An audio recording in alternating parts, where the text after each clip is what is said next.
Hello दोस्तों, मैं गणेश कार्की आप सभी का स्वागत करता हूं अपने YouTube चैनल पे। आज का महत्वपूर्ण टॉपिक रहेगा भारतीय संसद, यानी कि भारतीय संविधान में जो मेरे द्वारा आज का जो टॉपिक है ये रहेगा भारतीय संसद। और भारतीय संसद के अंदर भी 3 पार्ट होते हैं। पहला पार्ट होता है आपका राष्ट्रपति, दूसरा पार्ट लोकसभा और तीसरा पार्ट होता है राज्यसभा। जिसमें से पहला पार्ट राष्ट्रपति का मेरे द्वारा पूरे वीडियो उसमें बनाई गई है, मंत्रिपरिषद से लेके उसमें राष्ट्रपति उपराष्ट्रपति पूरा। इससे पहले वाला जो पार्ट अगर आपने नहीं देखा है तो आप उसे देख सकते हैं। तो आज का टॉपिक रहेगा लोकसभा। भारतीय संसद का सेकंड पार्ट रहेगा लोकसभा। भारतीय संसद को संघ की विधायिका भी कहा जाता है। भारतीय जो संविधान है इसमें भारतीय संसद को जो है संघ की विधायिका कहा जाता है, जिसका वर्णन जो है अनुच्छेद 79 में किया गया है। बात करते हैं भारतीय शासन प्रणाली का। संसद एक महत्वपूर्ण स्तंभ है। इसका उल्लेख भारतीय संविधान के भाग 3 तथा अनुच्छेद 79 से 123 तक, यानी कि 79 से जो है 123 तक जो है इसका वर्णन किया गया है। बात करते हैं अनुच्छेद 79 में क्या कहा गया। अनुच्छेद 79 में कहा गया है कि संघ के लिए एक संसद होगी जो राष्ट्रपति, लोकसभा तथा राज्यसभा से मिलकर बनेगी। बात करते हैं भारतीय संसद की, तो 3 पार्ट इसके बताए मैंने। पहला पार्ट इसका जो है राष्ट्रपति है, दूसरा पार्ट लोकसभा और तीसरा पार्ट राज्यसभा। राष्ट्रपति का जो वर्णन किया गया था अनुच्छेद 52 में किया गया था, और लोकसभा का जो वर्णन किया गया है ये अनुच्छेद 81 में किया गया है, और राज्यसभा का वर्णन किया गया अनुच्छेद 80 में जो है। अब बात करते हैं लोकसभा को जो है किस नाम से पुकारा जाता है। इसे जनता का परिषद भी कहा जाता है, और साथ ही इसे क्या कहा जाता है, केंद्रीय विधानसभा भी इसे कहा जाता है। जबकि राज्यसभा को जो है राज्यों की परिषद कहा जाता था। इन दोनों का पहला जो द्विसदनीय जो व्यवस्था जो है लागू हुई थी, ये हुई थी 1919 में। 1919 में जो है भारत में द्विसदनीय व्यवस्था लागू हुई थी, यानी कि राज्यसभा और लोकसभा का।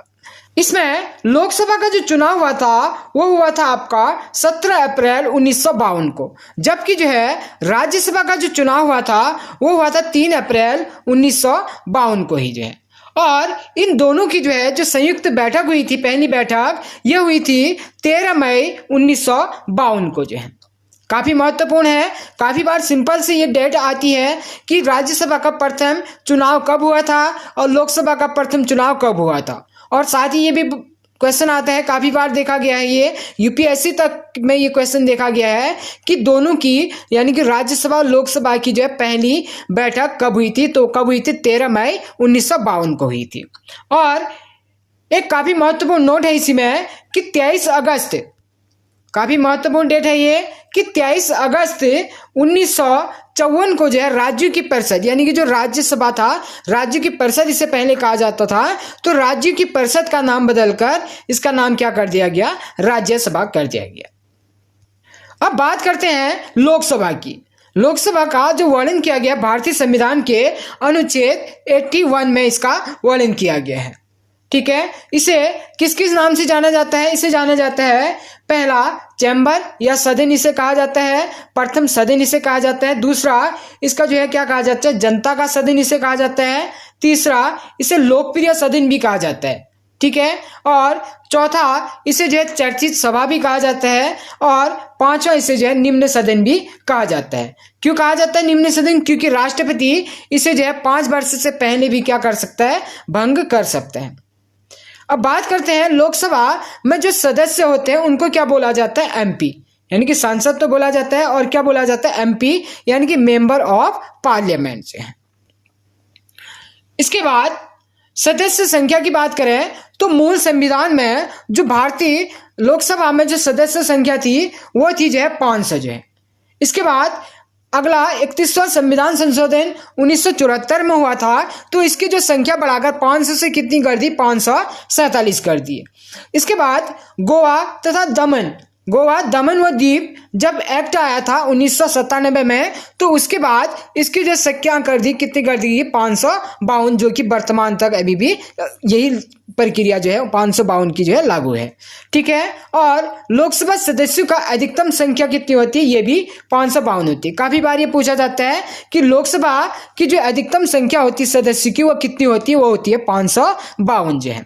इसमें 552 में जो है 530 हमारे जो है कहाँ से, यानी कि राज्यों से आते हैं, और 20 सदस्य जो है कहाँ से आते हैं, केंद्र शासित प्रदेशों से, और 2 सदस्य कहाँ से आते हैं, एंग्लो इंडियन सदस्य होते हैं, जो राष्ट्रपति द्वारा इनका मनोनयन किया जाता है अनुच्छेद 331 के तहत है। ठीक है। और इसे जो है जानकारी इसकी जाने तो वर्तमान में जो स्थिति है सदस्यों की लोकसभा में, तो वो कितनी है, 545 सदस्य इस समय पे वर्तमान में लोकसभा की जो सदस्य संख्या वो कितनी है, 545 है। इसके बाद लोकसभा सदस्यों की योग्यताओं की बात करें तो लोकसभा सदस्यों की योग्यताओं का जो वर्णन किया गया भारतीय संविधान के अनुच्छेद 84 में इसका वर्णन किया गया है। वर्णन में कहा गया है कि भारत यानी कि लोकसभा का सदस्य बनने के लिए क्या योग्यता होनी चाहिए। पहला है कि वो भारत का नागरिक होना चाहिए। दूसरा, उसकी आयु क्या होनी चाहिए, 25 वर्ष या उससे अधिक होनी चाहिए। तीसरा, किसी लाभ के पद पर वो नहीं होनी चाहिए। ठीक है। और संसद निर्योग्यता से संबंधित कानून क्या कर सकती है, यानी कि बना सकती है। ठीक है। यानी कि जो है जो सदस्य संख्या की अगर कोई भी उसमें जो है अगर उनकी योग्यता पे कोई ऑप्शन उठ रहा है तो उस पे भी क्या कर सकती है, संसद जो है कानून बना सकती है। अब चुनाव की बात करें तो इनका जो चुनाव होता है, लोकसभा का जो चुनाव होता है कौन करता है, लोकसभा के सदस्य का जो चुनाव करता है ये कौन करता है, निर्वाचन आयोग करती है भारत की। लोकसभा के सदस्यों का निर्वाचन वयस्क मताधिकार के आधार पर होता है, और किस आधार पर होता है, प्रत्यक्ष चुनाव के आधार से, क्योंकि जो है जनता क्या करती है, प्रत्यक्ष जो है चुनती है अपने सदस्य को, तो इस कारण क्या कहा जाता है, इसे जो है प्रत्यक्ष चुनाव भी इसे कहा जाता है। और पहले 21 वर्ष यानी कि जो सदस्य होता था, निर्वाचन सदस्य जो होता था, तो उसके लिए जो मताधिकार की व्यवस्था थी, ये वयस्क मताधिकारी किसे कहा जाता था पहले से, कि 21 वर्ष वाले व्यक्ति को ही जो क्या कहा जाता था, वयस्क समझा जाता पहले। किंतु जो है 61वां संविधान संशोधित जो 1989 में हुआ था, उससे पहले जो है एक जो है वयस्क मताधिकारी किसे कहा जाता था, 21 वर्ष की आयु जिसकी होती थी या उससे अधिक जो होती थी। लेकिन जो है उसके बाद जो है बाद में जब जो है 61वां संविधान संशोधन 1989 हुआ, तो उसके बाद जो है ये आयु कितनी होगी, 21 से घटाकर 18 कर दी गई। इसके बाद 84 यानी कि 84वां संविधान संशोधन 2001 के अनुसार लोकसभा तथा विधानसभा सदस्यों की सीटों की संख्या 2026 तक जो यथावत रखने का प्रावधान किया गया। ठीक है। काफी महत्वपूर्ण है ये भी, कि काफी बार पूछा जाता है कि लोकसभा तथा राज्य विधानसभा सीटों का जो संख्या है कब तक जो है यही प्रावधान चलता रहेगा जो वर्तमान में है, तो ये कब तक रहेगा, 2026 तक रहेगा। और लोकसभा में सीटों का आवंटन जो है किसके आधार पे होता है, 1971 की जो जनगणना है उसके आधार पे जो है क्या होती है उनकी, यानी कि जो है उसकी लोकसभा सदस्यों की सीटों का आवंटन जो है उसके आधार पे होता है जो है। इसके बाद एक काफी महत्वपूर्ण नोट है कि 89वां संविधान संशोधन 1999 के द्वारा सीटों में आरक्षण जो है 2010 तक बढ़ाया गया था। ठीक है। पहले कब तक बढ़ाया गया था, 1999 में जो है 2010 तक बढ़ाया गया, तथा उसके बाद एक 95 यानी कि 95वां संविधान संशोधन 2009 में आया था, तो उसके बाद ये सीटों का जो आरक्षण संबंधित प्रावधान था ये कब तक बढ़ा दिया गया कि 26 जनवरी 2020 तक ये बढ़ा दिया गया था। ठीक है। इसमें जो है अभी भी कार्यरत यानी कि सेवा यही आगे करी गई है। अनुसूचित जाति और अनुसूचित जनजाति में आरक्षण जनसंख्या के अनुपात में होगा, ये भी इसमें जो है कहा गया है। अब बात करें कि जो है कहाँ से जो है भारतीय संविधान में जो है भारतीय संसद में जो लोकसभा की सीटें हैं, सर्वाधिक जो अनुसूचित जाति की सीटें हैं वो कहाँ से हैं, यानी कि 84 सीटें टोटल हैं, और जो अनुसूचित जनजाति की हैं वो कितनी हैं, 47 है, यानी कि जो है टोटल सीटें ये हैं। और इसका जो वर्णन किया गया है जो आरक्षित सीटों की, तो ये कहा गया अनुच्छेद 330 में जो है। अब बात करते हैं कि किस राज्य से जो है सर्वाधिक लोकसभा में जो है जो सीटें हैं एससी की और एसटी की कहाँ से हैं जानते हैं। पहला एससी की जो सर्वाधिक सीटें हैं वो है उत्तर प्रदेश से, कितनी है 17 सीटें हैं। जबकि जो है पश्चिम बंगाल से कितनी है 8 सीटें हैं और 7 सीटें बिहार व तमिलनाडु से हैं। वहीं बात करें एसटी सीटों की तो एसटी सीटें सर्वाधिक जो है मध्य प्रदेश से हैं 6 सीटें, तथा उसके बाद झारखंड और उड़ीसा से कितनी है 5-5 सीटें वहां से एसटी की कहाँ पे है लोकसभा में इस समय पे हैं। लोकसभा के कार्यकाल यानी कि लोकसभा का कार्यकाल कितना होता है जानते हैं। इसका जो वर्णन किया गया पहले इसका जानते हैं कि इसका वर्णन जानते हैं तो वर्णन इसका किया गया अनुच्छेद 83 के 2 में जो है, ठीक है, अनुच्छेद 83 के 2 में किया गया इसका वर्णन। और इस अनुच्छेद के तहत लोकसभा का कार्यकाल प्रथम बैठक की तिथि से 5 वर्ष तक होगा, यानी कि जो पहली बैठक होगी लोकसभा में तब से जो उसका कार्यकाल जो है गिना जाएगा और कब तक होगा 5 वर्ष तक होगा। और साथ ही जो है 5 वर्ष की अवधि समाप्त होते ही लोकसभा की क्या हो जाती है भंग हो जाती है। किंतु इस अवधि से भी पहले जो है क्या कर सकते हैं प्रधानमंत्री की सलाह पे जो है राष्ट्रपति क्या कर सकता है लोकसभा को जो है भंग कर सकते हैं। काफी महत्वपूर्ण है कि जो है राष्ट्रपति लोकसभा को भंग कर सकता है किसकी सलाह पे तो प्रधानमंत्री के सलाह पे जो है ये कार्य कर सकता है राष्ट्रपति। इसके बाद लोकसभा को भंग किया जा सकता है परंतु समाप्त नहीं किया जा सकता। इसके साथ ही एक काफी महत्वपूर्ण नोट है, वेरी वेरी इंपॉर्टेंट नोट इसे कह सकते हैं कि जो है अभी तक लोकसभा समय से पूर्व कितनी बार भंग हो चुकी है, यानी कि कार्यकाल कितना है 5 वर्ष है तो 5 वर्ष से पहले कितनी बार भंग हो चुकी है तो लोकसभा जो 5 वर्ष है उसका समय सीमा जो है 5 वर्ष की उससे पहले अभी तक जो है 8 बार यानी कि भंग हो चुकी है। जानते हैं कब कब हुई है।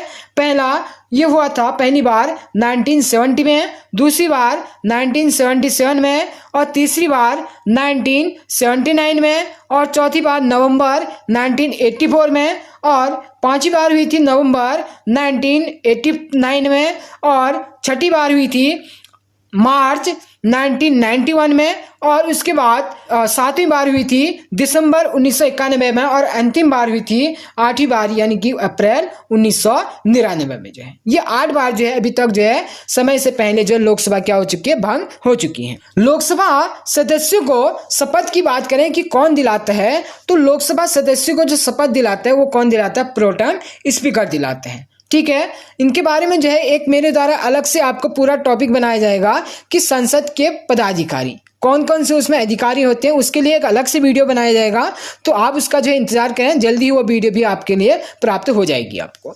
इसके बाद लोकसभा सदस्य अपना त्यागपत्र किसे देते हैं लोकसभा अध्यक्ष को देते हैं जी, ठीक है। अगर लोकसभा अध्यक्ष अपना त्यागपत्र किसे देते हैं ये बताना चाहेंगे तो अपना कमेंट आंसर जो है कमेंट बॉक्स में जरूर लिखिएगा कि लोकसभा अध्यक्ष अपना त्यागपत्र किसे देता है।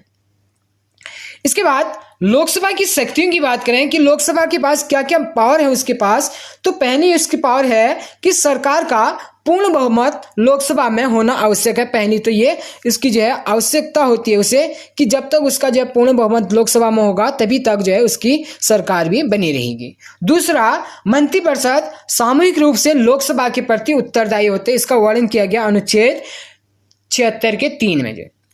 इसी में ही एक आंसर आपसे जानना चाहूंगा कि मंत्रिपरिषद सामूहिक रूप से लोकसभा के प्रति उत्तरदायी होती है परंतु जो मंत्रिपरिषद होता है वो जो है व्यक्तिगत रूप से किसके प्रति जो है उत्तरदायी होता है। अपना आंसर जो है कमेंट बॉक्स में जरूर दीजिएगा क्योंकि आपके कमेंट और सुझाव से ही जो है मेरा उत्साह कंटिन्यू इसमें जो है बढ़ता है।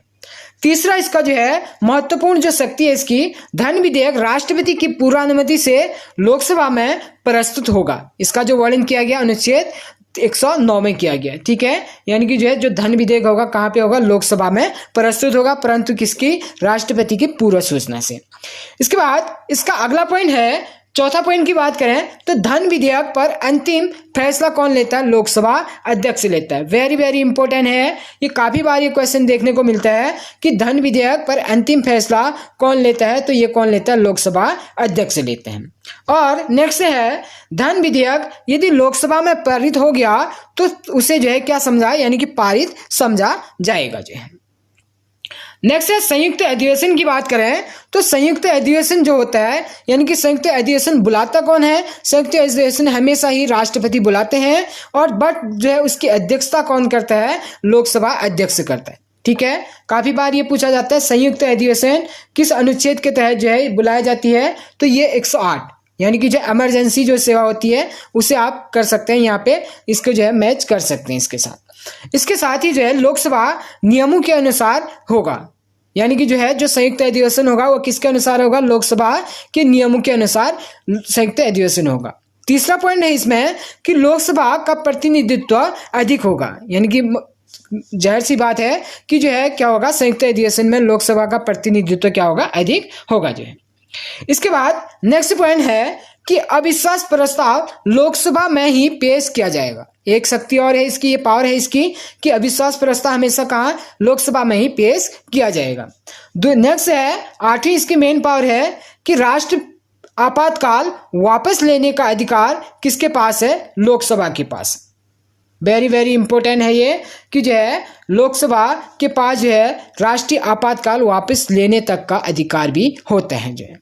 तो ये था जो है आज का जो है महत्वपूर्ण टॉपिक भारतीय संसद में लोकसभा का।